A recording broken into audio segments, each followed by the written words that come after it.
I'm sippin', I'm sippin', I'm sippin', I'm sippin', I'm sippin', I'm sippin', I'm sippin', I'm sippin'. Sippin', I'm sippin', I'm sippin', I'm sippin', I'm sippin', I'm sippin', I'm sippin', I'm sippin'. This is Sippin' with Sammie. I am Sippin' with Sammie, Sam Malone, Barstool, Rug. If you ain't sippin' with Sammie, you ain't sippin' right. Please get your fucking life together. To be 2023 already and you wouldn't have had a shot yet. Today, I actually have my guy, somebody that he just said it. It's been a long time coming. My man Ant Brown, how you, bro? I'm good, bro. Thanks for coming through, man. Appreciate you sliding. No problem, no problem. Appreciate it being here. Ant is somebody that, if, like a lot of people in the city, but even more so than a lot of people in the city, that if you want a scene in Philly, you have to see this young man at some point or another. I don't care what aspect of entertainment, motivation, what is called, volunteer work. Mm-hmm. You know what I mean? All of these things, like, Ant is involved in them. You dance with the kids. You box. Mm-hmm. you a hell of a performer. Mm-hmm. You know what I mean? I think sometimes people don't realize that you get busy with the records. Yeah, I just you know what I'm saying? On my chill with the records and just been more so focusing on like behind the scenes stuff, just building the infrastructure to be able to make what I'm doing with my music and my records more effective and for other artists. So I got kind of caught up in the just moving and shaking part, and I ain't really been going hard with the music, but it's all like coming together. It's all every piece is like moving in the right spots. Sometimes you gotta solidify new things and other things so that you can get back to what you already know you could do. Yep. You know what I mean? And I'm sure you already had a couple records in the tuck that you could play with if it's time. Yeah. Yep.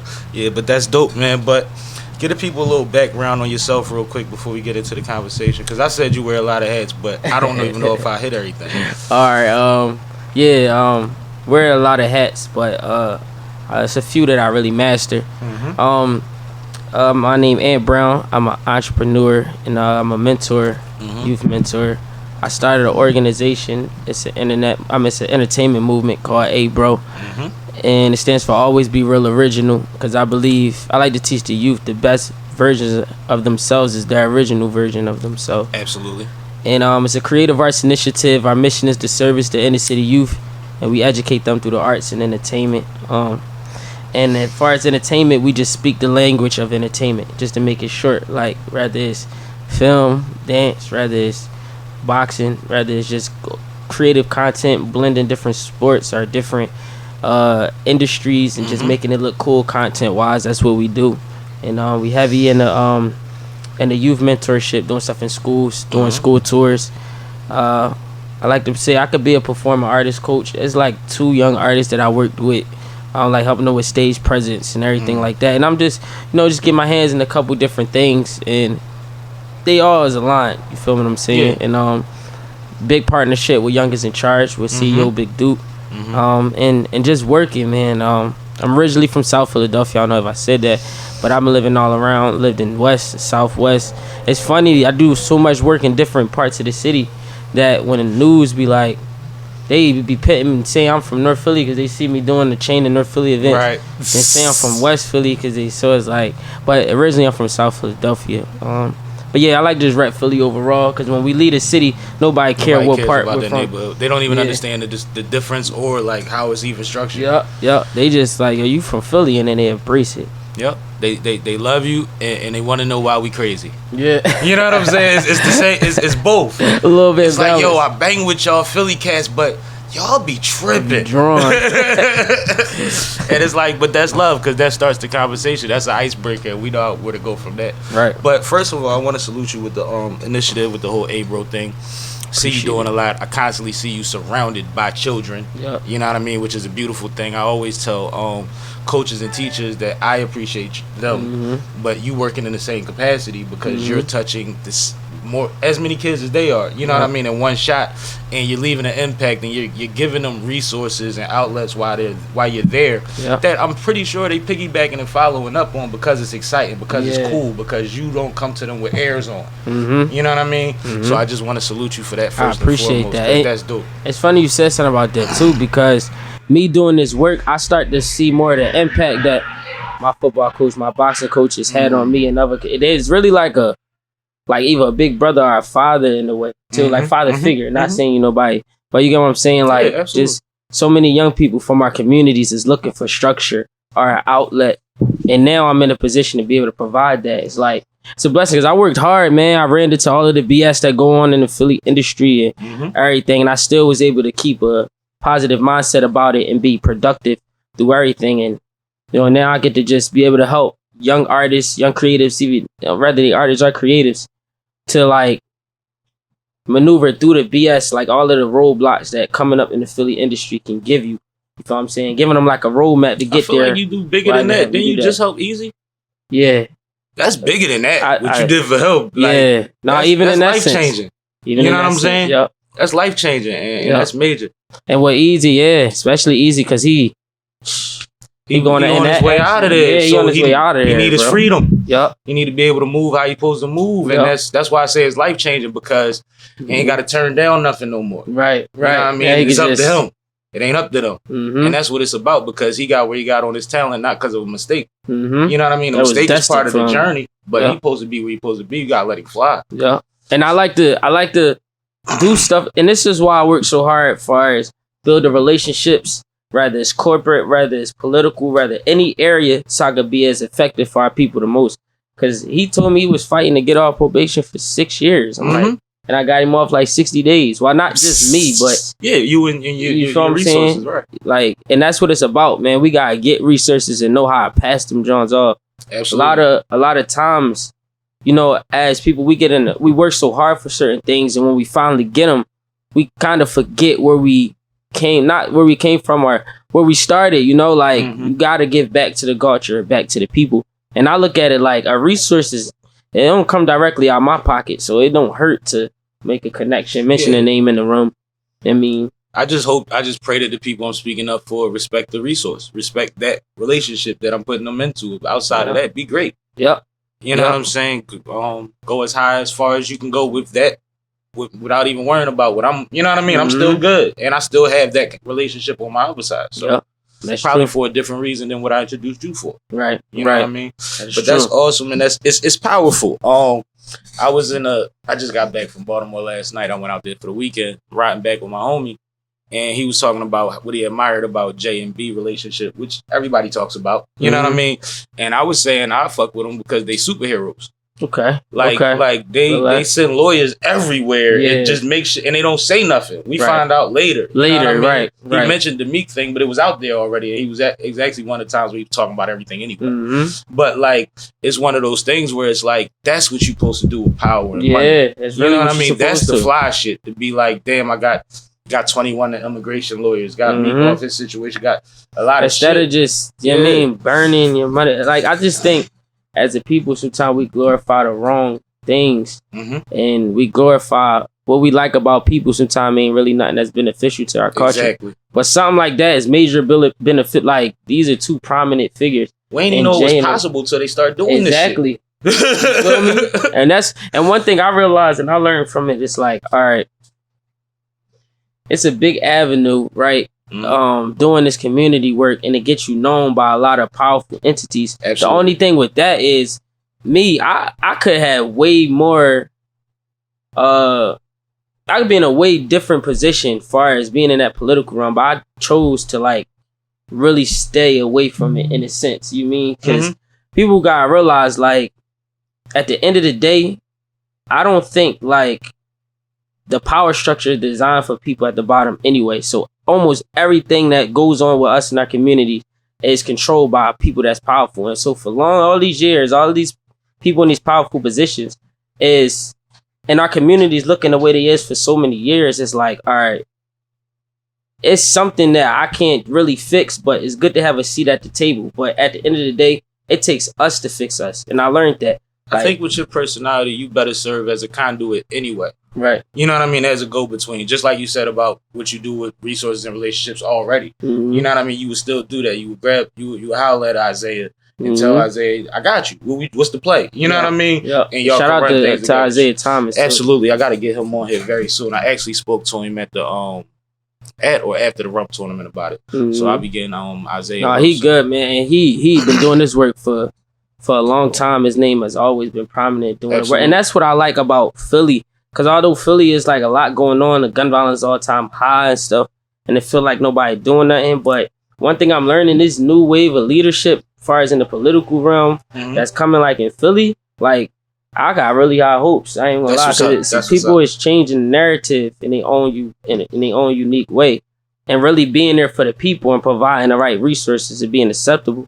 So big shout out to him and a couple others. I can name drop all day. But. Yeah, it's a few, and that's part of what I tell people, especially like sometimes you have conversations with people and they're repeating the same bullshit. Right. Don't nobody want to do nothing until and this, that, and the third. And I'm like, I know a bunch of people that's working every day towards trying to fix these things that y'all act like y'all care about. Right. If you want me to tag you so you can show up or DM them so you can get their information, like I got you. Right. But until that's the thing, then you just being lazy and you complain that you're part of the problem. It's just a part of the problem. Because it's as simple as donating a couple cases of water. Right. It's as simple as maybe handing out some flyers. You can help the situation. Yeah. Repost something. Yep. You know what I mean? Yep. Like it's your page should be bigger than selfies anyway. Right. Exactly. But it's like people just don't get it. They rather just because people shit. Like, you know, I think that's our destiny as people, is to help each other anyway. Absolutely. Like it's never. I don't believe that it's designed to have like one person just leading everything and then.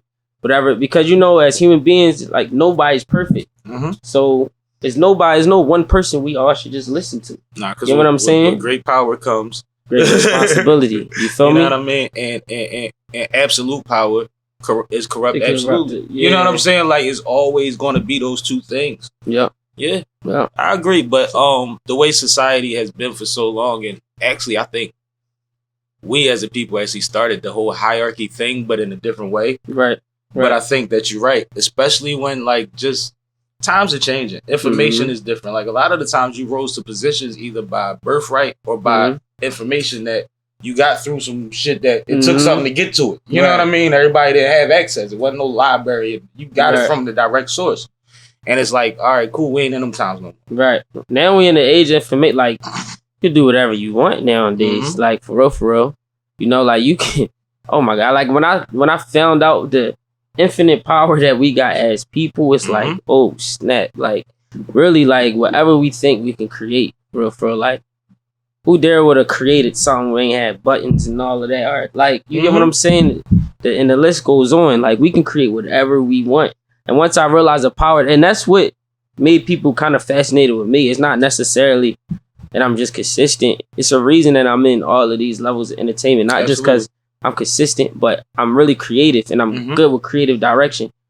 And I figured out that it's not just that I'm good at here or the boxing world or coming up with boxing films or short films or ghostwriting or executive producing an event or putting together a school tour. Like, it's not that I'm not individually good at those. It's the fact that I truly believe in creativity. Like, you really can just create. You can think outside the box and manifest it. Once I realized it's really doable, because, you know, we grow up and we're not conditioned to like believe that we can do whatever we want or we can really expand. Like I've been told no so many times growing up that I had a point in time where I really felt like nah, that's probably not for me. You know what I mean? Or no, I'm not supposed to be trying to jump into entrepreneurship just because I was conditioned of no, you can't do that. No, don't do that. Or it's like just consequences on every single thing that you do or whatever. So it's like that can condition a young kid or growing into a man or a young lady or whatever. That, all right, no, I can do something. But once I figured out, like, despite the way I was conditioned, yes, I can. Like, all right, you don't want to put me on, I'm going to put myself on. Or if you don't want to pass the research, I figure out a way to go get the resource. And that came from me just, all right, how am I going to creatively start this conversation up? All right, what creative value can I add to what somebody else already got going on that build a stronger relationship with them? And now it's working for itself. 98% of the people that got put on put themselves on. Because you got to put yourself in a position for somebody to recognize that you can be great at something or dope at something or need an opportunity for something. You see what I'm saying? Like, you don't get that staying in the house unless you somehow pop on social media. But like when we come up, you got to go meet people. They got to see you. You got to do what they used to have, talent shows, showcases, all type of things. Industry mixers. I seen Ghetto Reese performing on the side of a marathon. Motherfuckers running past him. He out there getting busy. You know, Reese shout out to Ghetto Reese. You know what I'm saying? And he be like, performing everywhere. He's a fool with it, man. Love my little bro, man. But it's like you have to get yourself out there. So when an opportunity comes, it's somebody else that's looking. Sometimes it's 100% genuine. They just want to put you on, but a lot of the times they're benefiting too. So you're putting them on too. Yep. You see what I'm saying? Because like, people supporting, you supposed to be able to help each other. Exactly. Like, if I'm saying we're humans, we were here to use each other to a certain extent. We don't gotta abuse. You know what I mean, that word of using, but we here to help each other. Like, if you're not useful, you're useless, right?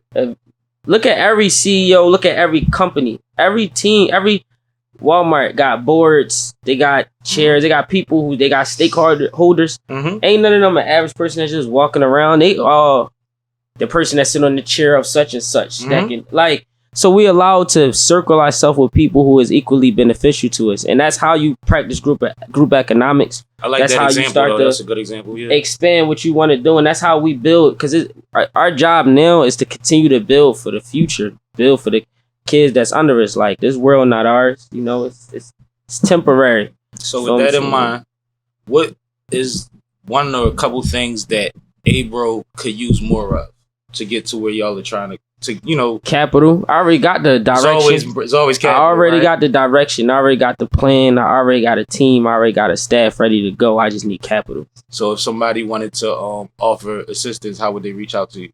Then reach out to me by following me at AntBrownENT. Either go on my DMs or email me at antbrownent@gmail.com. And don't be afraid to hit his page and let him know you DM'd him. Sometimes we don't see them. What's the name? Jones. You know what I mean? We don't follow the people.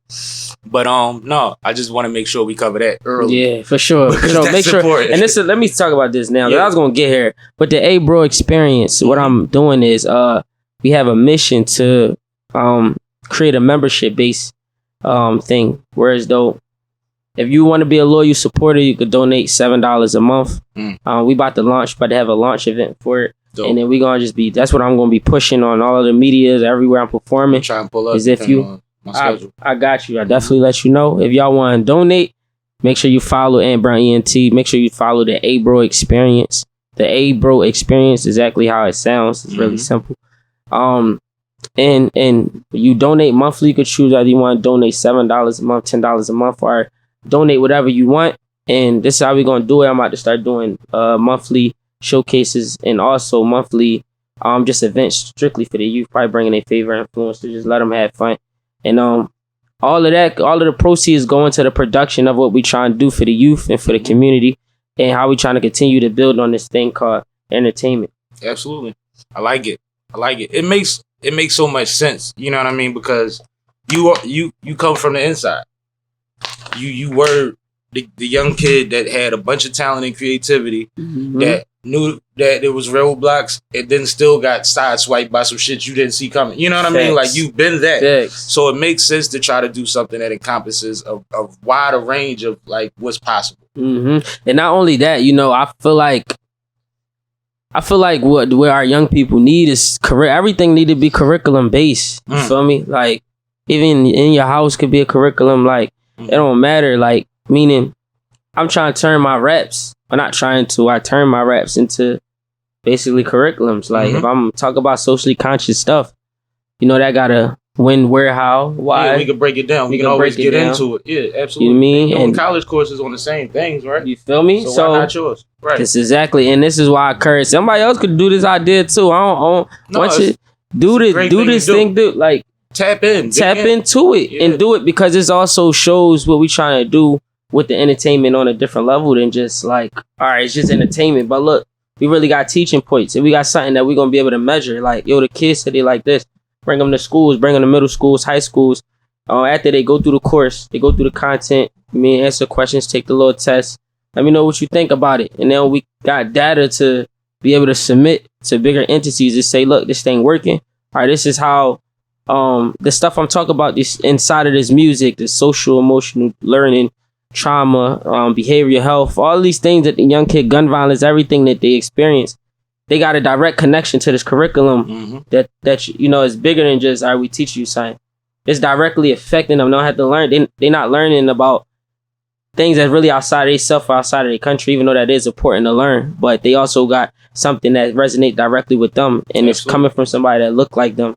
And it's something to go back to even after you finish the curriculum. And what I'm thinking is, with that, we could probably furthermore incentivize it. We gotta talk to some people, but depending on what level they are, maybe you finish the curriculum, you get acceptance into this program, summer program or whatever have you, after school program that is a dope situation to help you grow further. It might be a way to and you know, we got to start the ball rolling, but then we get more oars and you know, we get more things you going. got the vision too. I like it. I like it. That's really because fun. that's, you know, they had college prep programs when I was a kid that none of my homies knew about. You know what I'm saying? And they would have loved to have been there. It was girls there. It was girls there. It's better than summer school. You know what I'm saying? To give you a reason not to go to summer school. You can go to the joint. Go to the But it's like when I was at ENS, because I started out at ENS, I graduated from Roman.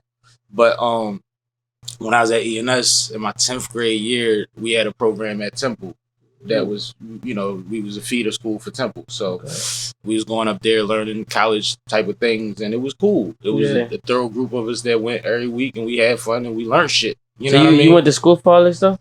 No, I never went to. I went to college for business marketing. I'm a marketing major. I went to Morgan State. Right up on you. But I went to Morgan State University for business management, business marketing. But I actually you do good on your marketing, bro. That's what be catching me. I be watching like I can good job, no, real right. No, I appreciate it. I instructed a panel on marketing one day with Kravitz.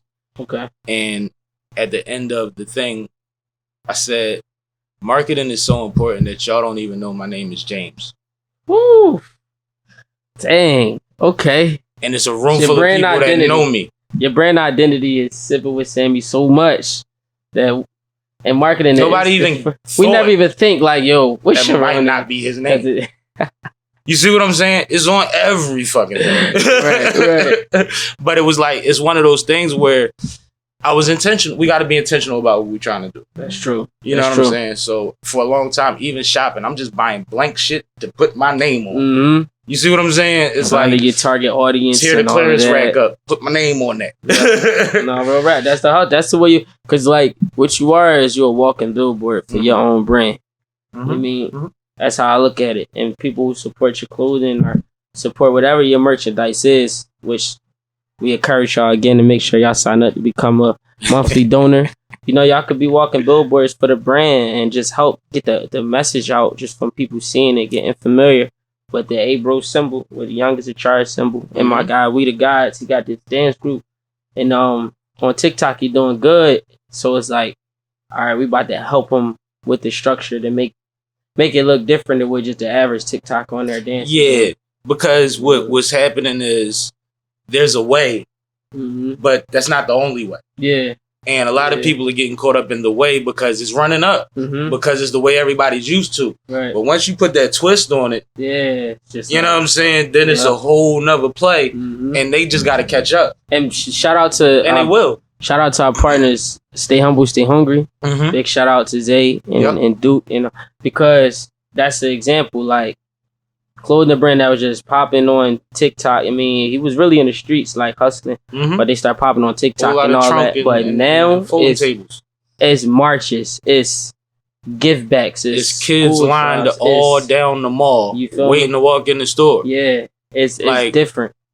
It's really different. That's amazing. Yeah. It's amazing. It's beautiful too, and it's quality. Yeah, it's quality. He got a talent for it. He's great with his marketing. Exactly. He's great with his marketing. Absolutely. He's somebody that if somebody asked me a few people, I would say him. Definitely. That's really, and he's grown by leaps and bounds. So the proof is in the pudding. Yeah, I'm glad you brought him up. Shout out what they doing over there. Glad you brought him up. And we're gonna get to your folks in a minute. We got a little more ant first though. You know what I'm saying? But no, definitely appreciate him for pulling up. You've been kicking it with us the whole time. But you said you had a boxing coach, so boxing has always been a part of your life since what age? I think I started boxing like 12 years old. Yeah, 11, 12, something like that. Is that a little old to start boxing, or is that around the range? Around the range. Like, I mean, you got some kids that parents probably forced them in the gym when they was fighting boxing since they was 5. A lot of boxers kids. Like, yeah.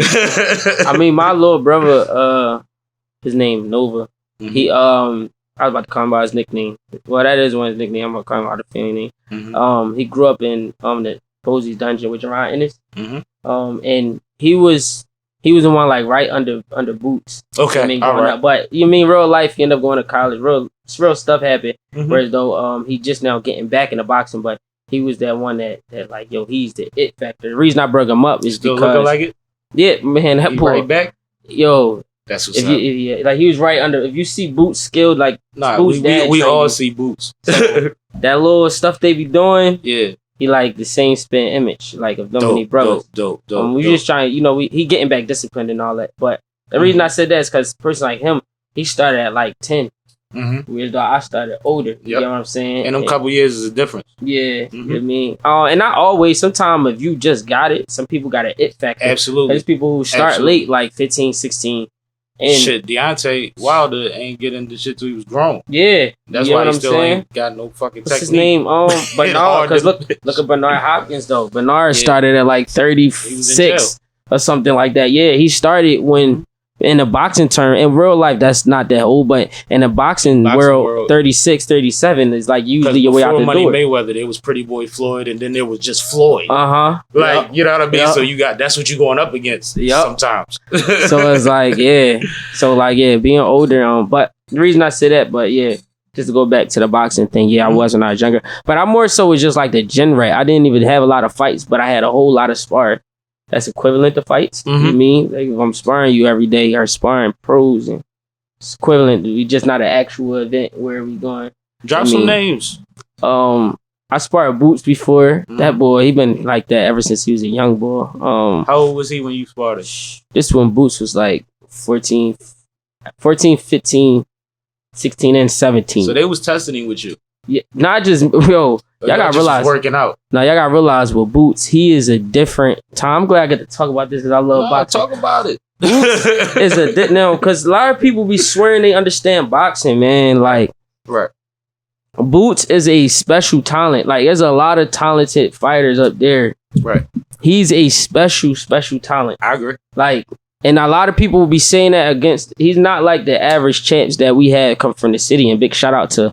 Yo, Philly had a lot of champs. Absolutely. And he's not a champ yet, but he's a boy that's gonna really carry it for a long time. He's not gonna be beat no time soon. If not, I think he's gonna be able to get through his career undefeated. He gonna be able to Floyd on him? Because look, him and Shakur, they're both the best right now to me. But with Boots, man, I watched him at 14, like stop 23, 24-year-old grown men. This is Boots at 14. You get what I'm saying? Boots didn't have a lot of amateur fights because he was really too good for the amateurs. That when he was 12 and 13, and it ain't no point just keep getting hit for no reason. If he would have fought them 12, 11, 10 years old with the skill set he had at that time, he would have. I mean, they just knew it was patience. Ain't nothing about rushing him into the sport. But I said to say, man, Boots. Whenever I fought Boots worked with me, and this is me being older than him. Like it's different level. That's why my little brother is it's amazing, man. This talent that we got here from the city, and I think young boys from Philly naturally aggressive. I think that play a part in it. Like we naturally have to fight, or we naturally have to go through a lot of. There's a lot of similarities in our fighters and our spitters. You notice in our rappers, because the energy that the world gets from us is the same. On both sides, it's like no, they give it up. No motherfuckers don't give it. You know, we like damn near Mexican, right? In boxing, you know what I'm saying? Seriously. Like we feisty. We are going to fight. We are going to fight. No, and I love the fact that even with boxing, I just love to watch the growth because I even seeing people like Scooter. You know what I mean? Like when I was younger, I sparred Scooter. Like I remember I used to always looking up to him, man. He was one of my favorites from the city. Like Scooter Fortune. Watching Tevin Farmer, I watched that because Tevin Farmer used to be throwing the parties we used to go at as a young boy. He was like in a club promotion, used to throw the parties. And I remember he had A Street Lounge at one point, I think. Yeah, I think so. Then I remember he just transitioned into boxing and he fight like one of my favorites all the time, which is Sweet Pea Whitaker. Absolutely. You know what I mean? And I just like it's crazy. Philly boxing is amazing, and there's so much more new talent coming from here too. I mean, I remember tagging them like. We always got somebody. Always. That's dope. But you had a fight recently. Yeah, that was a lot of fun with it because it was an exhibition type of situation. Yeah, it was. But what was that? So shout out to Guns Down, Gloves Up. Wiz came to me. He wanted to throw an event. And like, you know, I helped on my end with a few resources. And then we just like collaborated real quick. And I just went in there to entertain a little bit.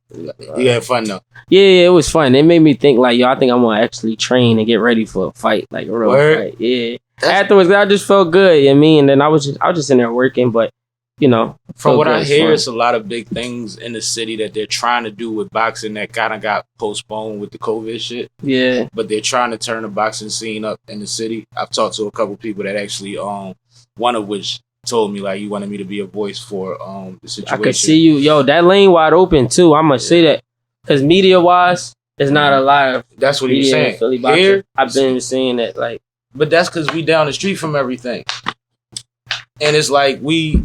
Same with the music, as in, you know what I mean? It's the same thing. Yep. It's the same thing, yo. But we're definitely a force, always. So we need a voice. We do. We need many voices. Exactly, yeah, bro. So I'm like, it ain't never going to be one person. I never want to be the voice for anything that my people are a majority. That's a fact. That's a fact. Because I feel like that's too much of a... Yeah, that's a hell of a fucking weight on your shoulders. I don't even want that much. There's a lot of pressure. Like, I just have an opinion. I have an insight. And I have resources. And this is why... not him. I had family members. You know, doing this work, being consistent, eventually you have a bunch of parents like, you gonna run for office and all that? And I was like, I don't know, man. That's a lot. That's a lot on my shoulders at one time. I might be like, nah. The average voter has no idea what it takes to make things work in their community. Yeah. They don't know that you need an Ann Brown as much as you need Isaiah. You know what I'm saying? Like, they don't understand those things. They're not...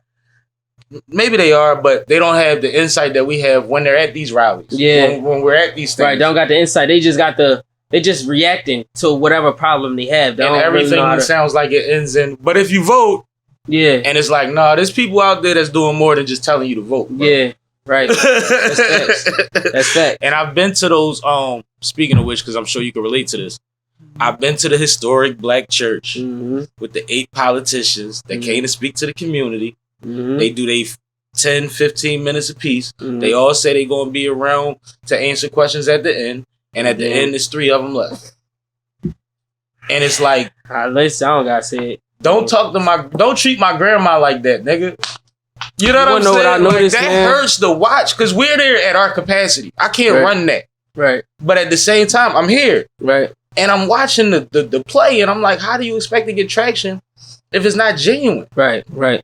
Well, I think another thing too, the average public, they think it's their job to put it like this. I realized that when I said it start with us, it don't really like, we really can come together on our own and like really do what we got to do for our communities first to fix them and have political leaders assist. But some people think just because somebody get in office that that's the answer to everything. Like they can run to them, just complain, and then he just fix it. Some of them got power to do that in certain areas, but I don't think, like you said, the average voter don't really have an insight to know the difference between the power of a state rep or the power of a senator or the power of a city council.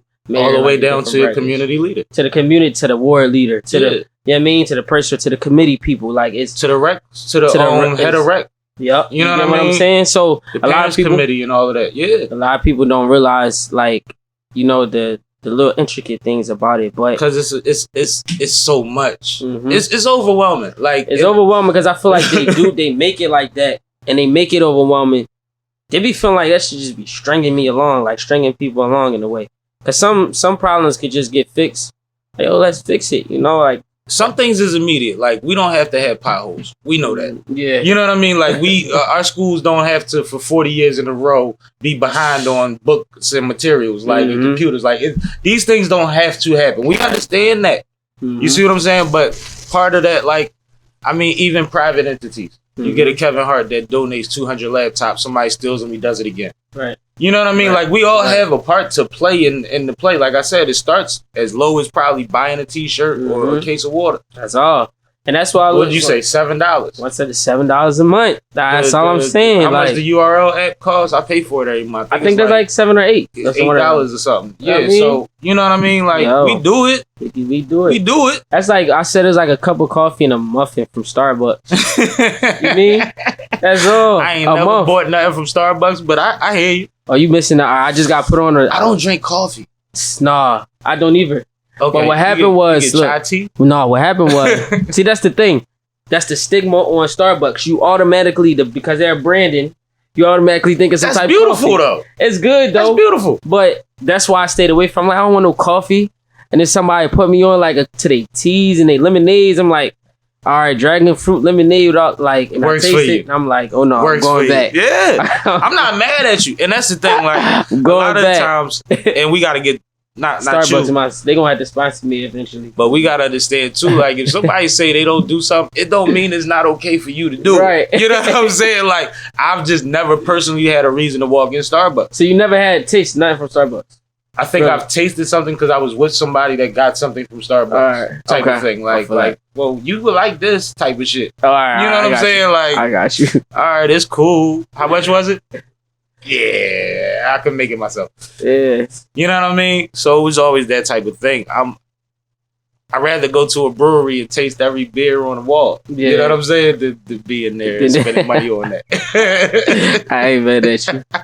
I ain't mad at you. No, but I think that your perspective, even though like I've known you for quite a while, but talking to you now, your perspective is on point. Yeah. And what we was talking about as far as the confusion with the average voter as opposed to what they're up against. Like even when I've interviewed quite a few politicians, and when they start naming their position, sometimes that definition I ask for ain't for the audience, bro. Right. I be confused as hell because even if I know it exists, what do you do? Right.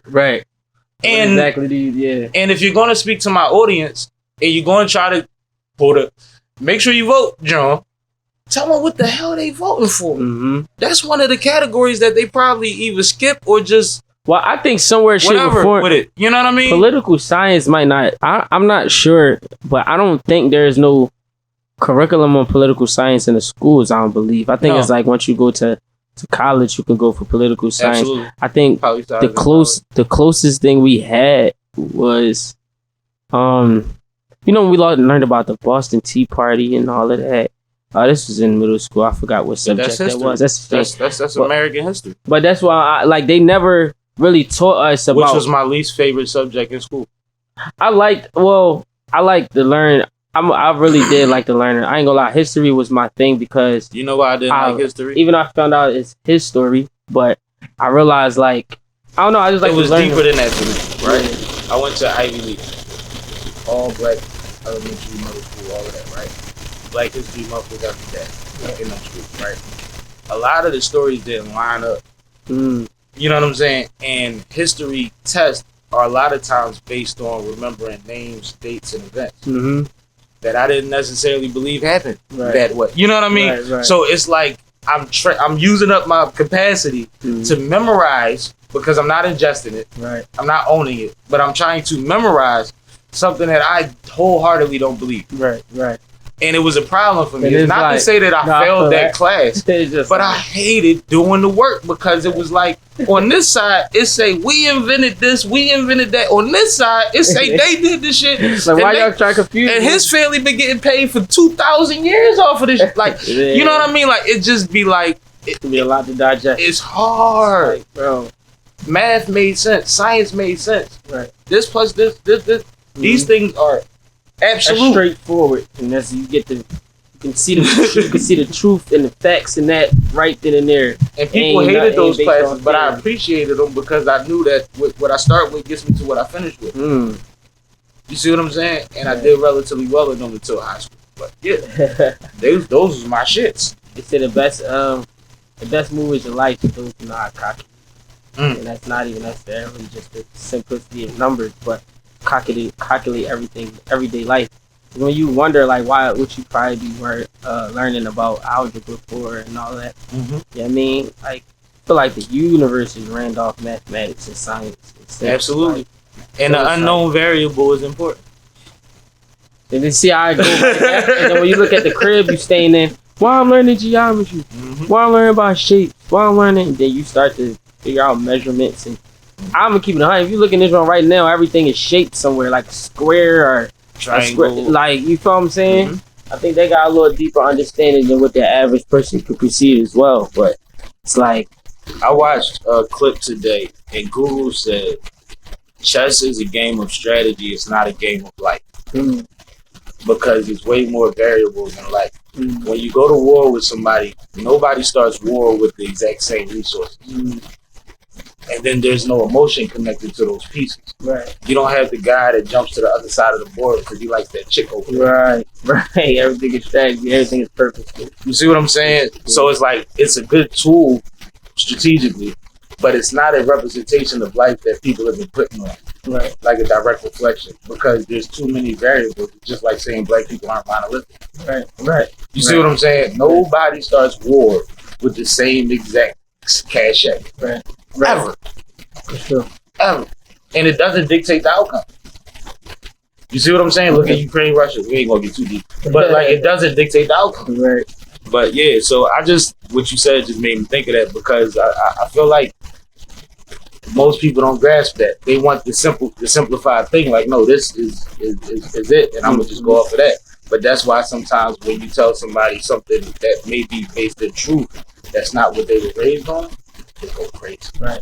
Because the person they trusted the most taught them that. When it comes to politics, religion, and stuff that you're not supposed to talk about, their fathers, mothers, grandmothers, grandfathers taught them that shit. Right. It's hard to think that this person was misinformed or lied to. Right. So it drives them nuts. Yeah. They're going to fight back. They don't even know why they're lashing out. Yo, and that's just humans are rebellious when you don't tell them the truth anyway. It's just by nature. Right. I mean, we going like people, like even kids show you the most of how like adults really would react. Like a kid really not going to just listen to you. You just say stop. Like kid, you gotta have more patience with them. I mean, kids really challenge you more than an adult sometimes. Like I'd watched my nieces, nephews, even my kids challenge like an adults in their own way more than a person that like probably I worked with. They won't challenge the manager for anything. Whatever manager say, they just gonna do. I worked with kids since I was a kid. I taught 13. I coached 13 and under basketball teams when I was 13 because my birthday was a little over the cutoff point. Coaching my homies. You know what I'm saying? I've supervised day camps, basketball camps. I've worked with mental health children, communities, and all of that. Like, I've been around kids, and no matter what you saying raised true, bro. They know they what they read off of you is more pure. Yeah, they don't care that you got the new whatever. They go off energy, vibes, and what you give them that they respect or don't respect. And I notice it's like that because, like, I be talking to all types of kids, like the ones that everybody be scared of, looking like yo, when you just have a conversation with them, like, they be cool young boys, yo, like on everything, just be in a messed up situation or environment. But it's like, you know, like young people, they gravitate off your energy more, opposed to just what you say. You get what I'm saying? And that's why I'm like, yo, when it comes to the point when I become like a manager of music, that's gonna be like later on down the line. Even though what I'm doing with the ABRO Experience is basically like managing, but it's like when I really take that jump and say like, yo, this is managing, this is, you know what I mean? Then I know like I'm gonna be able to have a more genuine connection with a young person because I understand the type of energy I gotta get off to you to make you believe that I really got the best interest for you. Because even in the music entertainment, like Philly, I kind of see why people say we crabs in the barrel. Like, I'm in so many different rooms, avenues. Like, it's not too many rooms you can name that I probably ain't been in, or circles or whatever. And I was able to coexist with so many people. That's why I got good relationships with everybody. But just understanding, I can see why, like, we don't got no major labels.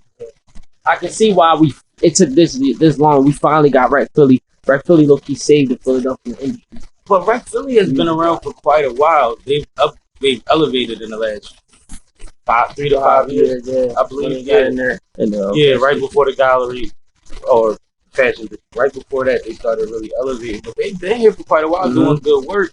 But it's like, business-wise, it doesn't make more sense for anybody but us to do business here. Yeah. You see what I'm saying? Yeah. Because it's like I said, we a turnpike away, 2-hour ride, a train ride from New York. And it makes it difficult for somebody to say when I have investors, when I'm at this level, that I would rather be at the D exit. Mm-hmm.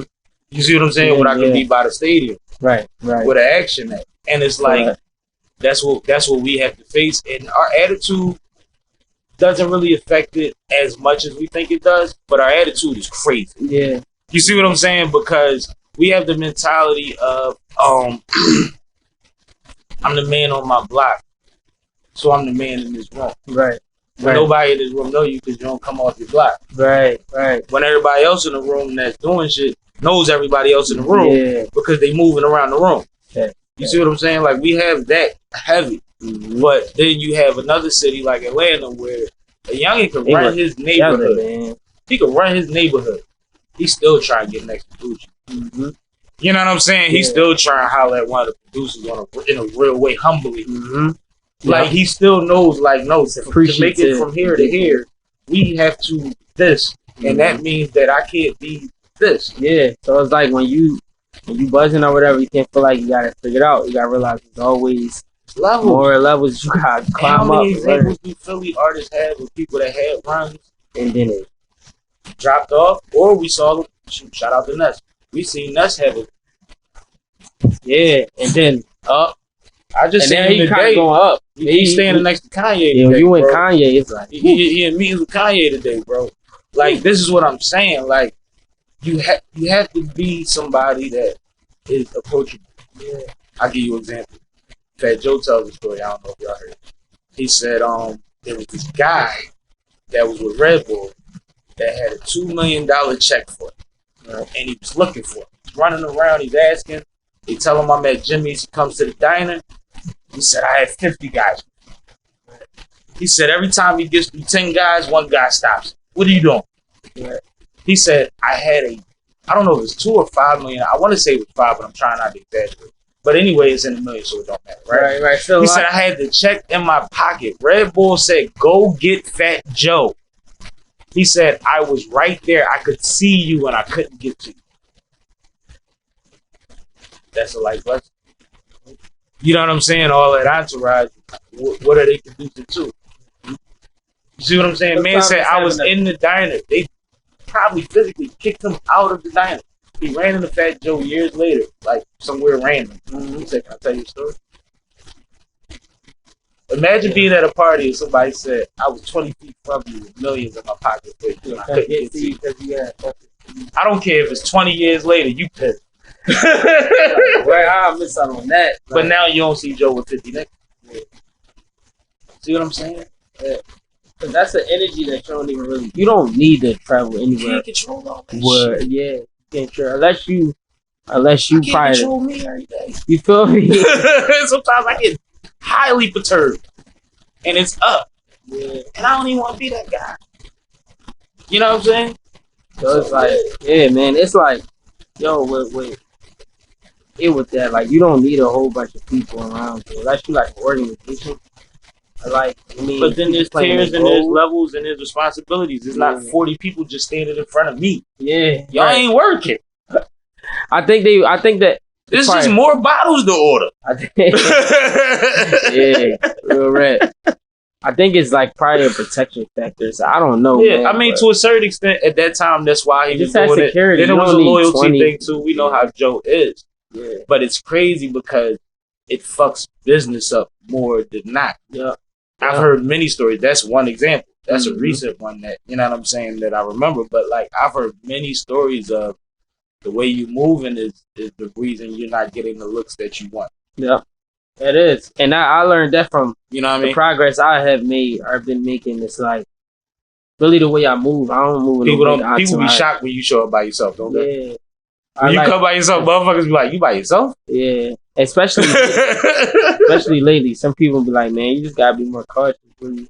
So I ain't gonna lie, I do move a little bit more different now, a little bit. Like, I don't go to everything I get invited to.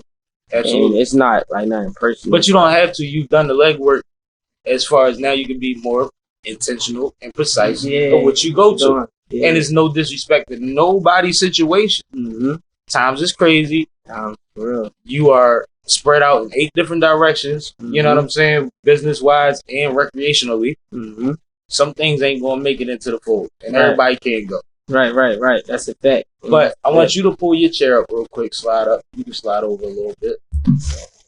Introduce, you know what I'm saying? Oh yeah, right in there. Yeah, we super How you good. put the chair up? Yeah, lift it up. It's a ledge right under. There you go. Get on my level. My man. But no, first introduce me before you pass me. This my brother King Layzz. You mean coming up on TikTok, like he a youth mentor. Mhm. He got this dance group called We the Gods. Mhm. You know what I mean, and me and my entertainment company, ABRO Experience, is helping him manage his group.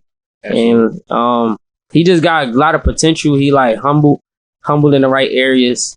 He got work ethic. You mean I He came in here with the right energy, so I You feel me? appreciate it. Yeah, and you give him I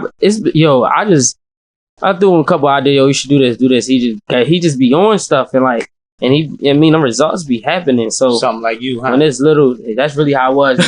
Something like Somebody, it. I was like, all right. They like, dang. No, I see that I in you. mean, all right, okay. Yeah, But no, like that's an important skill to have too. absolutely. And I'm always just trying to be resourceful. Period. Like Mhm. whether it's to him, whether it's to other young creators. But I just feel like he got something special too. And what he do specifically with the kids, man, the Tangin. Like he do a lot, but yeah, I mean that niche, you know how important it is to have a niche. Mm-hmm. You mean that thing is just like, yo, the kids, they love you. Like I was at an event, he wasn't at, and then was like, yo, FaceTime Layzz, I want to take for him. I'm like, That's hard. That's group of hard. kids. That's hard. So I'm like, man, he working, man. It's like get him used to like getting in radio again or getting interviewed. But he already been doing it before. He getting a little better. Yeah, man. Yeah, man, go ahead. Like Talk I to the said, people, my man. name King Layzz. Uh-huh. I done started We the Gods. That's Uh-huh. what it really is, WTG. Mm-hmm. For real. Like he just said, I just hopped on TikTok. I wasn't really going to do it because I was stuck in the phase, you know. What kind of phase we talk about? You keep it, G. Because, like, you know, back in the day, I used to be dancing, Uh-huh. which was Tangin, whatever, but I was in a group. You the Dollar Boys? Whatever, yeah. So, Yo, like, why do all the Dollar Boys go up? Anyway, go ahead. Y'all had a I good don't know. group, It's- obviously. Everybody blew up. I don't- Everybody from Dollar it Boys. was good structure, you get what I'm saying? Like, Mhm. when it come to entertainment business. Mm-hmm. But I was just going through a phase, like, Like, I ain't fucking with that no more. nah, like, Over it. then I started hanging around the wrong people, doing the wrong stuff, So you was in the mix. basically, you feel me? Mm-hmm. And I don't know, I just felt like I knew it all. Mm-hmm. And it's like, Realized you was crazy as hell. yeah, and I wasn't as smart as I thought I was. Yeah. So basically, Ignorance is bliss. You know what I'm saying? Yeah. Education is responsibility. Like, once you know, you're responsible for that knowledge. That's why they Yeah. have to tell you the laws. Because you're not responsible for them if you're not aware of that's 100. them. Mm-hmm. I was just like, I was on TikTok one day. I wasn't even on TikTok. People was just texting me, like, people who TikTok famous. Mm-hmm. They just texted me, like, hop on TikTok. Mm. In my head, I'm like, no, like, that shit runs. I'm cool. Send away. Like, Uh-huh. I mean, I don't even want to be in the mix no more. Like, Right. that's how I was feeling. Off the scene completely. Off the scene completely. But you was Like, burnt out? it's not like I was burnt out. It was I'm just, joking, but I put myself in so many, not positions, but situations, mm-hmm. to where as though I ain't even want to be around people. Mm. So it's like, Mm-hmm. I had to get back to what I used to do, with this coming out of my shell and making other people happy. Absolutely. So, like I said, yeah, I like dancing or whatever, and Right. doing what I like doing, but Right. other people like seeing me dance. You feel me? Yeah, absolutely. So that would have been selfish of me for not continuing what I started. I heard that. I like that. I mean, but at the same time, it's like everybody talk about mental health and shit. If you wasn't in the space to do it, you probably shouldn't have been doing it. Yeah. You see what I'm saying? And the fact that you're confident in what you're doing now and then you know why you're doing it, that's why you came back to it. And then that way you got way longer before you ever burn out of this shit. Because if you wouldn't have did that in between, you might be here. I mean, not here today, but at this point saying, I don't want to do it. Right. But now you're going up. Yeah. And it's an opportune time. And clearly you having an effect on the young people. What the hell? Is it Tink or Tank? Tang, like Tang? T-A. NG? Wu-Tang. Like the back? Oh, like Wu-Tangin'. Yeah. But Oh, But they- okay. it's different, yeah. So it's a whole nother thing from Wu-Tangin'. It's the same thing, but it's way faster. Oh, all right. I'm late. I'm not on TikTok. I think my brand is, but I'm not. You know what I'm saying? Mm-hmm. But yeah, like I'm late, but that's what the kids is into. So if I learned this joint, they will fuck with me at my goddaughter birthday you go on party. TikTok tanging right now, you gonna go up like for real. But literally, you famous for that? Like you one of the best at it? I mean, me personally, I'm gonna say that. Clearly, if kids is like FaceTime him so I can do it for him. Yeah. You know what I'm saying? That's funny different. though, but listen, that's why. Like, look, when it's the artist, this is another thing for me being the artist. When you the person that everybody fascinated with, sometimes you don't know how to explain or you don't see it. You just live in the moment. So you I explain can answer it. it Yeah, for please. I'm with So, you. like- You here for that? So like watching watching how everybody had their debates, him and Philly Goat Spence are the best tangers. You know what I'm saying? So yeah, sometimes when you in the moment, you don't want to say You like top you don't two know how and to might say. not be two. You know what I mean? That's crazy. That's hard. I mean, no, on some real shit, you from a talented city, right? No matter what type, we just talked about all types of entertainment that we have dominated for a long time, but we are in a very intelligent and a very entertaining city. right. So to be in the top of any conversation artistically is a blessing, bro. On a real, like, you've already done something. It don't mean you ain't got way more to do, And that's but it means that you that's have why I an don't really opportunity be, to you do feel something. me? Like, that's why me personally, I wouldn't say I don't take it serious, but it's like it's But something dancing is fun. Yeah, it's fun and Right. it's something that's natural. Like, Imagine how dope that is, bro. Like, And he got a dance. hooping is fun for everybody that touched the basketball. yeah, How many motherfuckers get any Not notoriety everybody. for touching Yeah. the basketball if they not on, in your case, Dancing with the Stars? You know what I mean? Like the highest level of dance shit. yeah, you're right. I mean, That's why shout out to niggas- Bike Like Rex. Like, you know what I mean? Like, it's certain people, like, you just doing what was fun to you. That's dope as hell. I love that shit. That's awesome. Shout Then out this to my wave, black man. This shake that wave. This Yeah, I see the party shake wave. that is the thing. I It's all wasn't the aware shake that that and the Wu-Tang party. was It's- Tang now. Yeah, it's all like Shake that is everything. it's like that beats per minute is now the it factor. That's now the shit. but they in turn the world it up. now. They, Yo, I see the girls. it's like as soon as you put on music, people gonna move to it. What's shout out to what's his name? Too Rare. Yeah, shout out to Rare. Shout out to Rare. Y'all know Shout out Rare? Philly Goats. You know Shout Rare? out Rare. Y'all know Rare. Shout out Philly. We always on the Stay Humble, Stay Hungry tour. I feel like It was I feel Rare. like I met or was around Rare at one point, but I don't know Rare. You Yeah, I see know what I'm Rare. saying? Like if I see Rex recognizes me. If you know what I mean? But like Rare, I feel like I was around. Right, But so- I'm actually excited for what he has going on. Yeah, he doing some major things. Shout out to Rare. You know what I mean? And not afraid of being creative. Mhm. That's one thing. That's the secret sauce for him too. You know, I remember when it's him and all of the influencers and stuff like that. I mean, he was on the Broke Shit remix with Philly Goats and all that. Big shout out to them too, man. Young boys, man, they got such a big wave right now. Dope. And like, I mean, I knew Dicey and Sue. I know. I'm sorry, Dice. I knew Philly Sturdy. That's what y'all know about Sturdy. Mhm. Philly go Sturdy from I knew them since they was kids, bro, because I grew up with the older brothers. Okay. And it's funny how it all circled back, like industry wise. But yeah, they doing their thing. You mean Lay Bates doing her thing. Mhm. Shout out to Zai Sosa, man. That boy got hits after hits. Mhm. Like Philly really like There's some shit It's- around. But I be like- telling people, and I feel like Philly the is energy snapping. is building right now on the scene. But got a question. So when you do certain dance moves, right? Yeah. Is it a certain face you supposed to make? Or is that just like how everybody individually feel? Because I feel like in certain joys you do, you gotta smile when you do it. Or you ain't doing it. Like, is that a thing?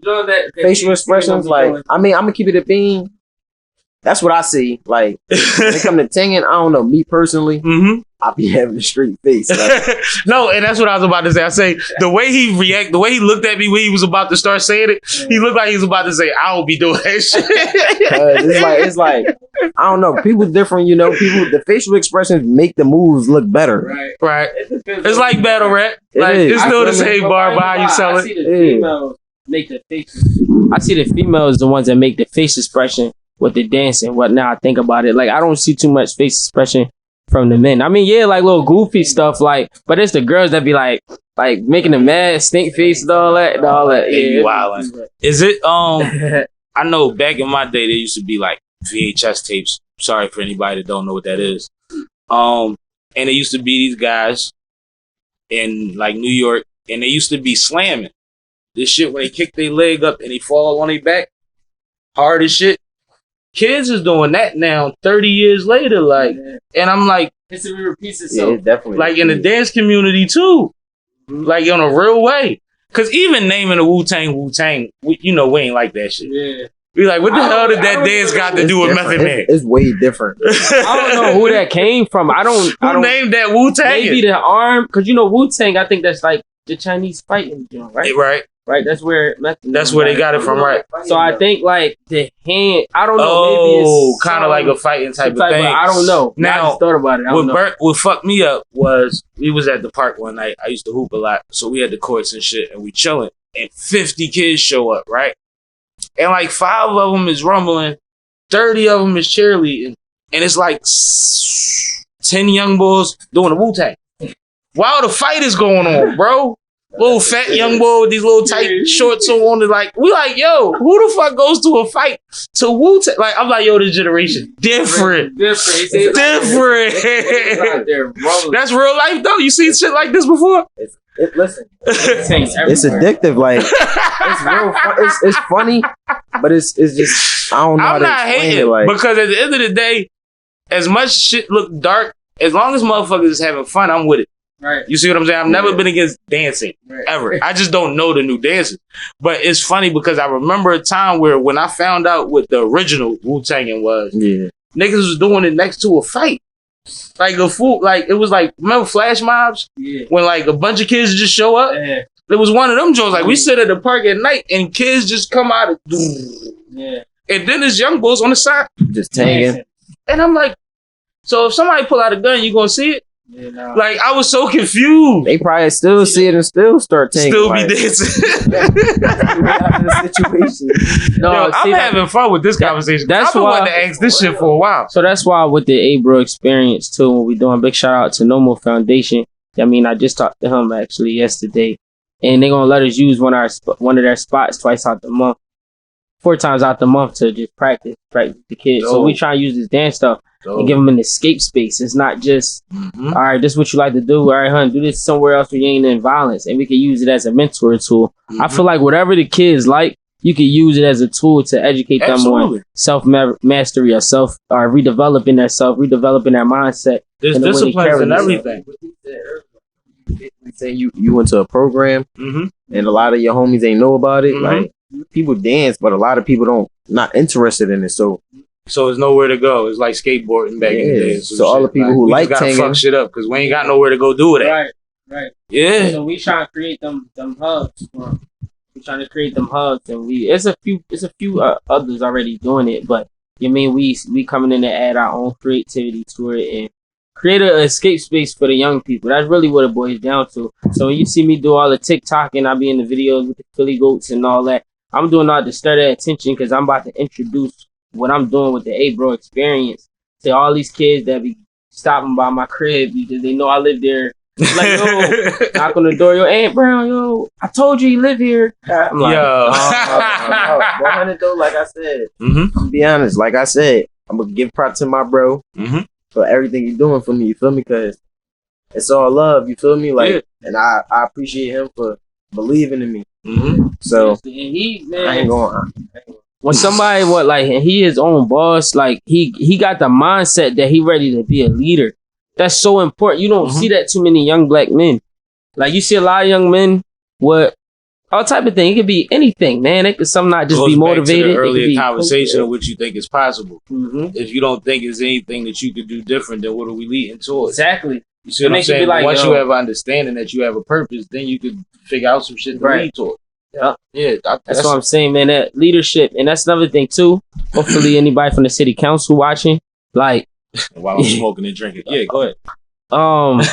what I learned, man, most of these they all human too. Yeah, Yeah, I mean, they do what they do as well. But there's not a political platform anyway. That's what I'm saying. Nah, you good, bro. But if y'all were listening, like the influencers is the ones that we should probably be trying to give the most resources to. The billboards. Because if all of the kids, if he can get 1,000 young boys that just be fascinated with what he's doing, like, you know, I'm sorry, if he can get like 1,000 young boys that could be fascinated with what he's doing, and this person over here got the youth, they can get 2,000. That person, you know what I mean? They're with the right, bringing everybody in the right rooms and with the right strategic and comprehensive plan, we can really help get a hold on the violence for real. And most of these kids don't want to be in the mix. It's just they born in the middle of everything with nothing to do. With nothing to do. 3 o'clock till 9 o'clock. You feel me? So you gonna go find trouble. You go to the playground to dance, they shoot the playground up. Yo, look, last night, even yesterday, it's these young boys around my way. I don't even know them, but I think they be like throwing something at this person crib or something, then running. I don't know, but it's like all I hear is boom. I hear a car go off, and they always running down a block, and I don't know where they go. But last night, one of the young boys, yo, Aunt, it's like, what's up, bro? And then continue running. Like, I'm just saying, like, these young boys, they're bored. They don't got nothing to do. And it's crazy because I got nothing to do. No matter what you want to classify them as, if you want to call them bad or whatever, they're not all bad. Like, I remember my mom calling me one time, but she was turned up. I ain't gonna lie. She was on some, these young motherfuckers just cursed at me, come around here. And I'm like, what do you want me to do that's not going to jeopardize I'm grown. You know what I'm saying? But I go around and she running the story down. And something she said made me think, like, that's this one group of young boys. And the one young boy, like, we know his pop.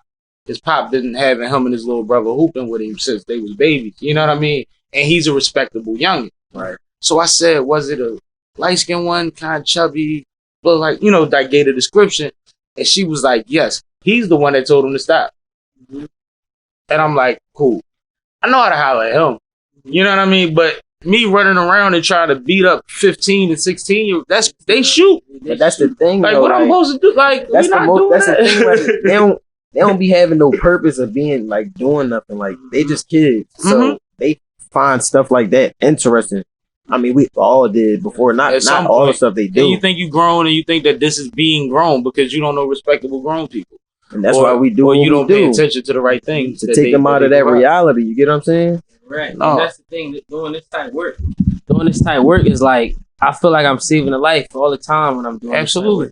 There's going to be so many people that are going to tell somebody about the time that they met Aunt Brown or the time they was exposed to ABRO or whatever have you. Like, that is a thing already. You've done enough work for that to already be a thing. Right. You're just building a greater legacy at this point. Right. You see what I'm saying? But like, as somebody that understands how these things work personally, like, you really have done enough, been around enough children positively that at least if they didn't see nobody else that excited them that week, they saw you, they had fun with you. They went to an auditorium that's usually boring and turned up.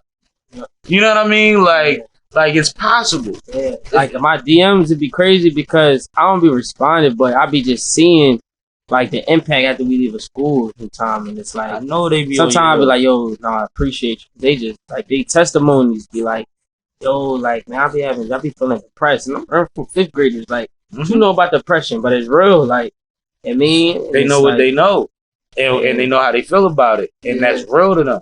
You see what I'm saying? You can't tell them, oh, you ain't get the full weight of the world yet. Right. No, they got enough on them right now that they trying to figure out something else. Right. And that's why, like, doing this work is so purpose driven, because, you know, we saving lives. We're making kids probably think they felt cool. Like, we're gonna make you cool. Like, I now got the platform and I got the connections, resources, whatever, to make a kid who not popular in school. And what we gonna do is we about to start shout out the Youngest in Charge. We're creating this influencer program that we're gonna be placing at each school and like take like the 5 most influential and equip them with resources to start. Doing so that was bigger than the yearbook. Who was sporty and schools. Now it's next level shit. Yeah, that's if we get a hold of you, whether you're an athlete or not, I mean, we can put you on rounds and put you on platforms. And when you go to school, they're gonna be like, you with that person with his movement in mind. What out of what you see, the people that seem to be backing some of what our people are doing in the community, what do you think would be an ideal situation, sponsorship for him, man, what he has going on? I think like because he danced and he danced fast, I'm thinking like Red Bull or something. Red Bull. Like, Red Bull is around. Red Bull be around. They was one of the ones I thought of. Red Bull represents energy, high energy, fast, motorcycle. Like I know Puma has put money behind Rex and Quiet at one point. And shout out to Rex. Rex just got a Tommy situation. Yeah. That's crazy. But like I think there's a few things that tie in with what you doing, especially because they want to touch the youth. They need to build a brand that's gonna grow up with them for the next 30 years. Exactly. You see what I'm saying? That's where y'all come in at. Y'all the conduit to that. Yep. You see what I'm saying? That's why I'm saying. If you wasn't aware of your leverage, that's what you hold. That just says if I was a person that tried to get in touch with a big corporation, I would think that's one of the ones that we could. It would be hard because like even that's where the institutionalized racism could come into certain places. Certain images might not fit for certain days, but for what he does, that even the sounds you can hear the beats per minute, and then just I mean you get the energy and the way the kids go around that energy, like not just him, but it's a bunch of commercial. Need a Red Bull commercial with that thing going off and them going off with it. That'd be so crazy. Because you know they attack the X game type of shit and all of that. This is a part of it too. Like after them events, there's ragers. It's a lot of motherfuckers is partying. It's a lot of viewers in this lane, this party wave lane. It's like the Jersey club music, the Baltimore club, all of it. And it's more shake that. Philly team. And it's as relevant as it ever been because people are going through more shit. The economy's fucked up. Weird people in power. There's a lot of shit going on around. People want to have fun, right? So put more money into advertising fund and shoot it my man way. Like that's what it is. But I asked that intentionally because even in having these conversations, whoever's listening, we never know who watch these things, right? Right. They might not even understand that that's a thing. Right. It might be somebody they can call. Right. But they don't even realize, they don't put it together like, oh shit, Kim put a play behind these guys that's dancing that had, because actually it makes sense and it already goes on. It's just up to who you pick. So no, I like it. That's good. Creative direction. Just watch. You know, I say like 6 to 8 months. Just watch what I'm about to do. About to get crazy. Lately, I haven't been on the creative side, like meaning what I could do visually. I just been seeing me working, doing behind the scenes stuff. Putting, I ain't gonna say simple, but I mean doing school tours. No, that's not simple. But what we could do with film. But something that we didn't touch on is something that I salute you for. I've been a part of 1 or 2, I think. You go in neighborhoods and clean the fucking neighborhood. Like we talk about all the pretty shit, the meetings and the things, the entertainment things. Like you organize situations, you get the brooms and the bags out there, and you get the DJ, and you get the rappers, and y'all cleaning up neighborhoods. How does someone that is not the politician, not the block captain in his neighborhood, like how do you, I'm sure you're utilizing your resources, but like how do you even fathom that you could do that in somebody else's neighborhood? Well, I look at it like because I think so it's for important.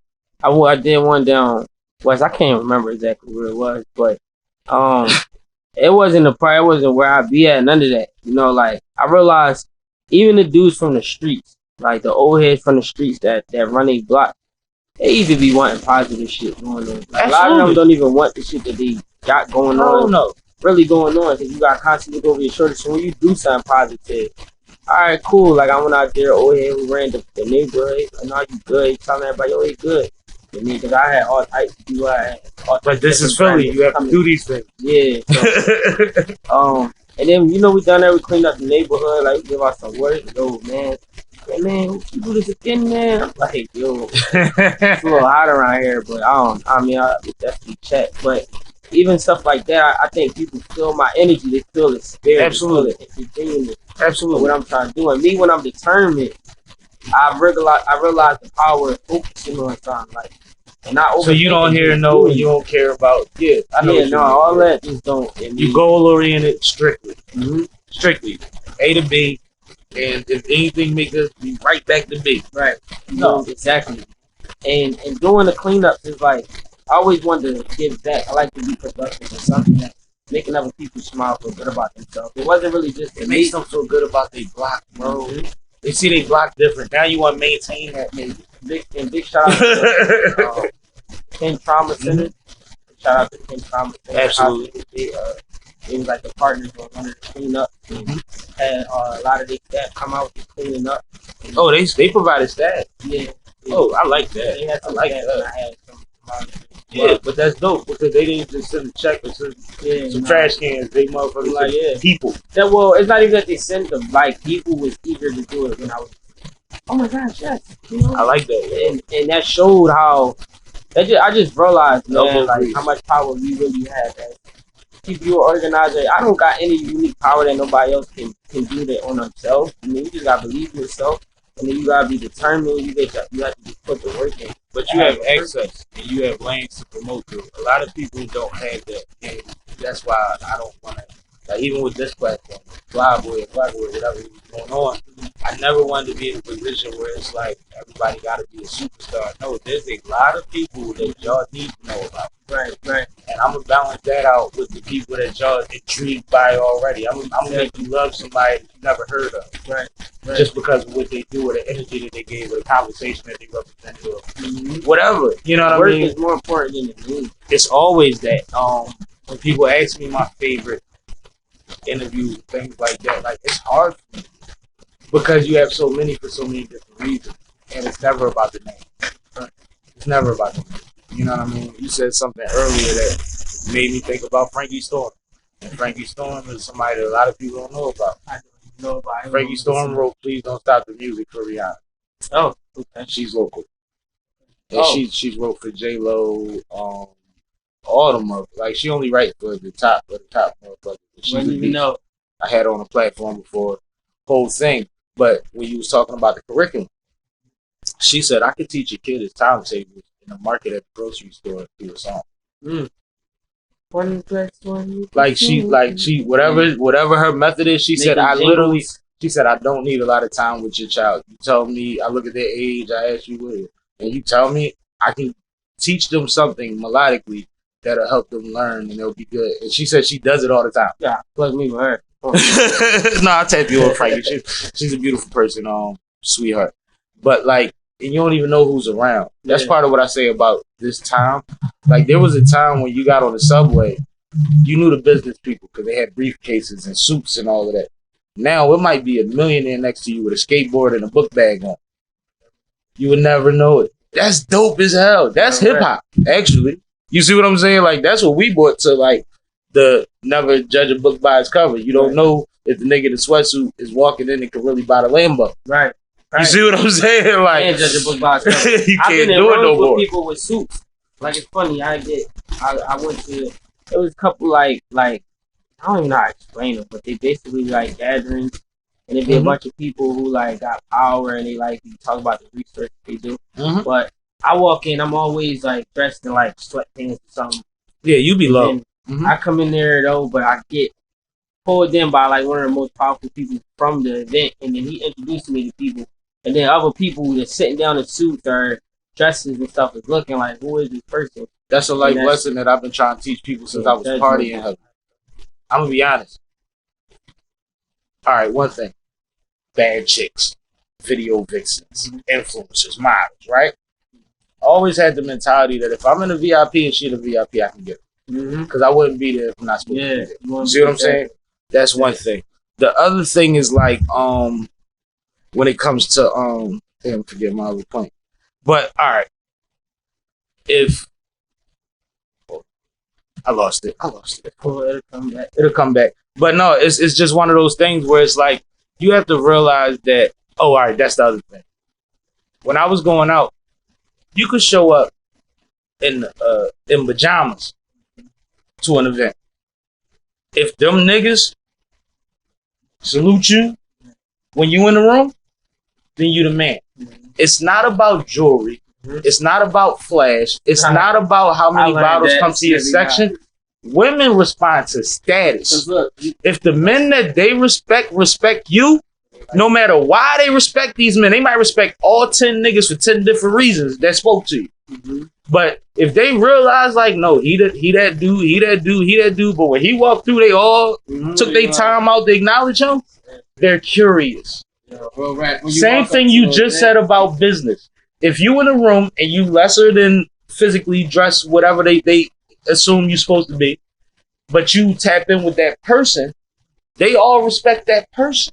That's why I said I've been trying to teach this since my clubbing days. Like, bro, I always wore, back in the days when Air Force Ones first was heavy, I always had a couple pair of club Air Force Ones. They look good in the dark. You know what I'm saying? I'm going in there with a white tee or a black tee, and I got the Air Force Ones to match them.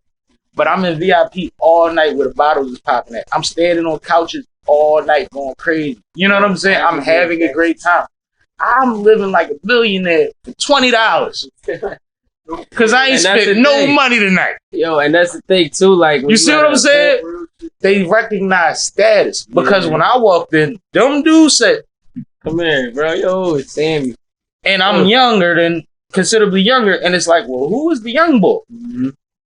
And that's how it is when you at a and it's a line at the event, and once you walk up, you get off the phone, people from the event come pull you in, and everybody like, bro, we don't even get in line. We walk down the line to see if we know somebody that's close to the front anyway, because you know everybody in the city that move around. The city and then once that don't work out, you make the phone call because you know they probably busy, but now it's necessary. Mm-hmm. Like, it's that simple, but these things are perks of the game. Like, I told my youngin' when I first started doing media, we first started doing radio, I said, bro, we gonna be backstage or on stage at every show we want to be at. Mm-hmm. And he told niggas a few months later, yo, he ain't lied. Yeah, bro, right. You know what I mean? I done got in events fronting. Like, what you mean? I'm with Glockaway. Where are my tickets? Mm-hmm. Oh my God, you making me late. I'm at work. Here. Funny. And I done just walk through. Because if you act like you supposed to be there, then you supposed to be there. Like, I done did it all. I'm still a dude that didn't have the name that I had when I was coming up. I always knew how to get in somewhere. You see what I'm saying? Like, I know how to play the game. But as soon as you walk up, you shake the hand of security. Like, yeah, right, yo. And everybody knows somebody that look like me for some reason. Yo. My man, I pulled a Cut and Pete John, bro. What's good? I'm somebody never might rude. see you with somebody. I'm never rude. I never get indignant. Like, oh, you don't know what? I never do that. But I always do the, yo, I don't want to be rude, but like, I'm really trying. I'm supposed to already be there. It's a little crazy right now. Like, I don't understand the mix up. He said it. You see what I'm saying? Yeah. And it's just like, it's how you handle it. Because at the end of the day, there's always a little bit of excess space. Always a little bit. And I ain't asking for much. I ain't coming with 10. I came with 1. See what I'm saying? That's why it's important sometimes to modify depending on where you're moving. Because you can't get in with 10 motherfuckers sometimes. And how you carry yourself. It's about how you carry yourself. Like, you can't have 2 images. You get what I'm saying? You just gotta stay the same person at all times. Cause I like how he thinks. It's just for real. Because you can't be around, people who carry one image and you trying to promote this image. You just gotta be your pure self. Especially nowadays, they love clowning you or bashing your name. And I'm never afraid to give it up. So sometimes that benefits because then there's the familiarity thing, right? And somebody will get you in. You see what I'm saying? But like, I'm the one. If you show it on time and you somebody that I respect, you a celebrity or whatever, especially if you're a local celebrity. Yo, bro. Salute, yo. The city loves you, man. Keep doing your fucking thing, man. And that's you have it. And I'll give you my name, possibly. You know what I'm saying? Or what I do, but that's it. Yeah. I'm not asking you for nothing. I don't need a picture. Right. I'm going to tell you, yo, keep doing your thing. The city loves you. Right. Because we need that. Yeah. That state property shit still go up. I was in Baltimore. I told you I was in Baltimore this weekend. When they seen we was, multiple spots I was in this weekend. When they see we was in there, they play, woo, and then they play another joint, a random, you know what I mean? But like, they know what the energy we bring. I'm not even home. Right. You see what I'm saying? But they like, oh, them Philly niggas. Oh shit, it's up. Like, so we need that as a city. They ain't just do it for them, they did it for us. Yeah, seriously. Whether they knew it or not, whether that was their intention or not. You know how many great nights I've had off of that song? They still, oh my gosh. That's nostalgia right there, man. That's even with Free, like, I remember growing up, like, shout out to Freedom Thinkers like, Academy, man. Like, he's so active with the young artists. Absolutely. I remember it was one of those things where, like, I didn't even know I was about to meet him. It was one of those things where I just did this project with Philadelphia Moral Arts. and he just so happened to be on a Zoom call. I was like, oh snap! It was only like 6 or 7. Free a humble guy though. For this project, and I'm like, dang, like I remember calling my brother. He was booked. Well, my brother called me from when he was booked, and then I was like, yeah, man, I was just talking to Free all that. So, yeah, I'm like, nah, he really like tapped in. He really active with the. I mean, he don't act Hollywood at all. Like, well, I don't believe in the saying Hollywood, quote unquote. But you know, we know what that means, though. Yeah. But he's so active. Man. Even with like, he been running around with Son of the 215, which is one of mine. He from my way. Shout out. You know what I mean? That's personal to me, Son.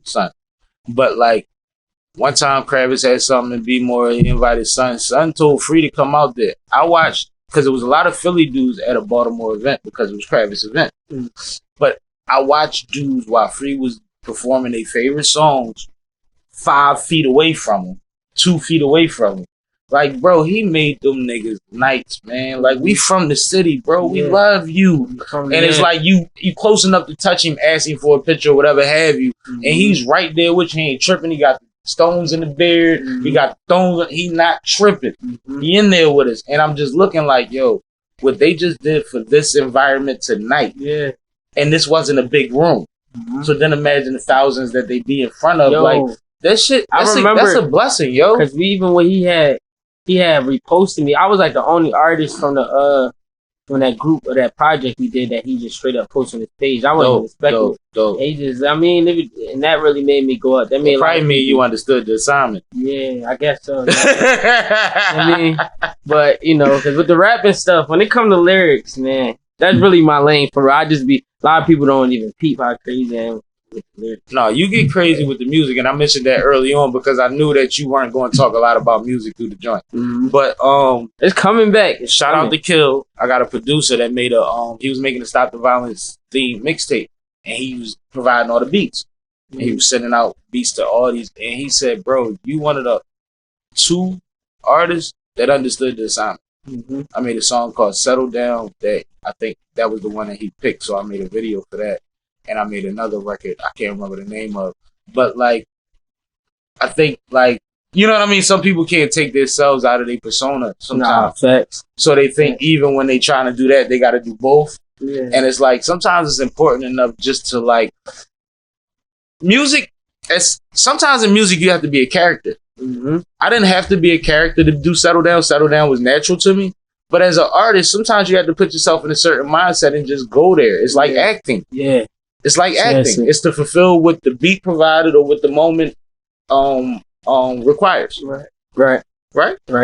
So it's like, I think sometimes we mess that up. So when you said like he reposted, that's why I was like, you probably understood the assignment. Because a lot of the times, motherfuckers, even if they add these songs because they're dope, or they add these people to the situation because they fit, they didn't necessarily do what they supposed to do. Right. So now I'm not promoting that. Yeah, so I think in that sense, to be clear, 'cause I don't know if they're gonna watch, but they was most of them was artists that wasn't really making music or anything. We was acting as like writing coaches with them, and I was one of the writing coaches.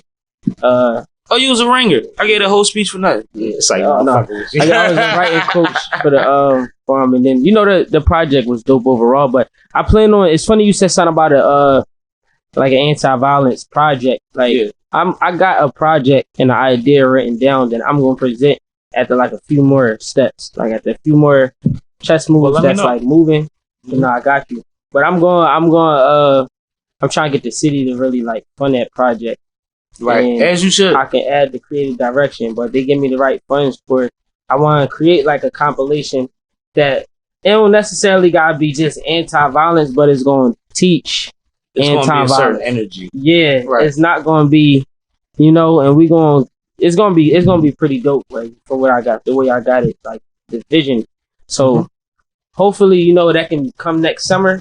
But for the most part, my focus is what I'm doing with the dancers, entertainers, and like co-managing the influencers. And big shout out to TMT, Nay, and Deja, like the big three. They 3 girls from TikTok. Okay. And like I'll be working with them. They're part of the brand. So let's do this. Let's run some plays together. Let me know ahead of time what you got going on. I'll let you know what I can provide if you need me to host or get some coverage, whatever you see fit. or even if you need a resource or two, because we running the jams. Let me see if my resources can help you. It's funny being in here. He's giving me I'm thinking creatively, like as being here. I'm always thinking of the sense of film. Like this production right here is good. Like no, like for real. Like this production is good. Like I always wanted to be on podcasts. I don't know, somewhere, shape, or form. I come in like once a month. How often do you do these? I'm every week. We 170 something episodes and I ain't missed a week. Dang. Appreciate bro. that, man. Well, what is what we can do? Yeah, what you say earlier. I'm gonna bring. It's not all consistency, but consistency is a part of it. Yeah, right. Big part of it, because that's like, you know, you manifesting though. Every conversation, every edit, every post, that's manifestation for where you trying to get to. Absolutely. But I'm gonna bring more of the influencers that's a part of the team here to get interviews. Let's do it. Or I'll come to a space that they got or that y'all have. We could travel with, you know. Like y'all mobile. Well, then that's what it looks. So we might be able to do a situation where we can get multiple motherfuckers in. You know what I mean? We can have like a little round table, panel or whatever. Like all that's possible. We literally have everything that's needed to do it. But and then at that point we could have a quote unquote jam session. Dancers could get their dance on, the motherfucker get their speech on, whoever do they thing. Right now, we got some fun. I don't care. Oh, put on we can. I don't know how we done. I don't know how you got. I'm trying to think. My speaker in the kitchen, but hold on. Before we do that, because we're gonna make it a separate thing. All right. Real quick, let the people know how to catch up with y'all, how to support y'all, and everything like that, man. You first and then swing the mic to. All right. It's your boy Ant Brown, founder of the ABRO Experience. You can follow me at Ant Brown ENT on everything. Absolutely. And also you can follow the ABRO Experience. If you don't remember the ABRO Experience, please remember the ABRO Experience. But when you follow my page, you can go into the description and you can follow the ABRO Experience. But just be on the lookout for the great things that we gonna have coming, as far as production, as far as collaborations, events, and the list goes on for what we doing. Big shout out to Youngest in Charge that's helping us manage this project that we doing. And yeah, it's our partners. Shout out to Humble. Shout out to everybody that fully go. Shout out to all of the influencers. Shout out to Ryan from As I Plant This Shout out to Ryan As I Plant This Seed, man. Buddha. Like the list go on and I can keep going. It's a beautiful thing. Please follow us and please like reach out to me about becoming a monthly donor of just $7 a month. You can choose from 7, 10. And I'm registering. Soon as it's fire, I'm putting my. I appreciate that. You know, we launching, and when we launching, that's gonna help us keep creating this infrastructure to really help assist small brands, young entrepreneurs, creatives, the entire creative community in Philly, and hopefully we can start going global with helping people. But please, the ABRO Experience is what I really want y'all to focus on the most besides just Ant Brown. And pass it over to King Layzz. King Layzz, yeah. You can find me on TikTok, King Layzz, 4 Z's at the end. And you can follow me on Instagram, Layzz the Guy. There's 2 Z's. But yeah, that's really where you can catch me. Yeah, I'm about to make a YouTube as well. So yeah, you can find me there as well. It's gonna be King Layzz. We the Guys. Yeah. You know the brand, the company. We the Guys, man. You know we about to take over. We doing it strong. I appreciate all the partnerships that we got going on. And you know, matter of fact, y'all can follow the We the Guys TikTok as well. Yeah. Y'all want to see more content, not just me, everybody that's a part of the brand. You can follow the We the Guys TikTok, and yeah, that's where you can find me at for real. Nah, man, I want to tell y'all, man, I appreciate y'all today and for what y'all did leading up to today, because y'all are affecting a lot of the youth in a positive way. Yeah. And y'all are also helping adults in a way that they might not never tell y'all. Adults is having fun, man. They might not never tell y'all, fun. But y'all helping, you know, it's bigger than the youth, but it starts with them, and they're the most important because they haven't ran their race yet. They had the start line or the first 10th of a mile of their race. But I just want to tell y'all that personally, I appreciate you too, brother. You see what I'm saying? If nobody else told you that today, then I told you that today. But this has been, and forever will be Sippin' with Sammie, Sam Malone, Barstool, Rug. If you ain't sipping with Sammie, you ain't sipping right. Please get your fucking life together. It'll be 2023 already. You wouldn't have had a shot yet. God damn, it's almost 2024. I'm going to have to change that. It's almost 2023. I'm going to have to change that. And we out. Y'all.